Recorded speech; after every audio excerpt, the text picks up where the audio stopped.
Hello guys, good morning. Day to ngayon ng isang linggo naming bakasyon dahil Chinese New Year.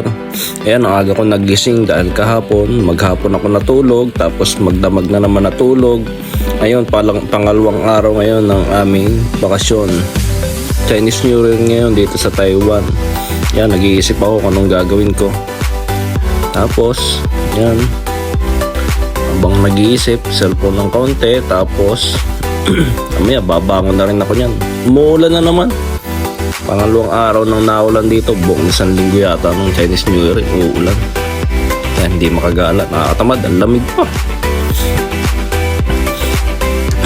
Tapos, ayan na nga, sobrang kakahiga mo lagi, sakit na ng katawan.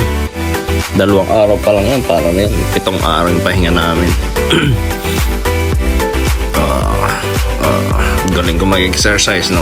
Ganyan lang. Exercise muna tayo ng konti. Hindi na makakilos. Ang sakit ng likod-likod niyan. Balakang.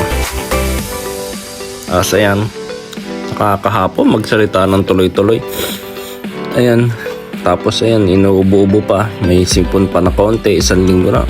Hindi lang pala 1 linggo. Lampas-lampas na. Ang tagal mawala. Nagamot ka na't lahat. Ganun pa rin. At ayan nga, nagwalis-walis muna ako na may magawa namang mabubuti ngayong araw na to. Kahit papano.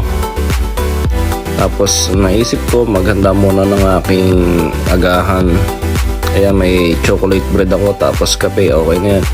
Tapos, papalipas ka na naman ng oras. At ayan, okay na. Kape tayo guys. Habang nag-iisip ko anong gagawin ngayong araw. Happy Chinese New Year sa lahat. Thank you for watching.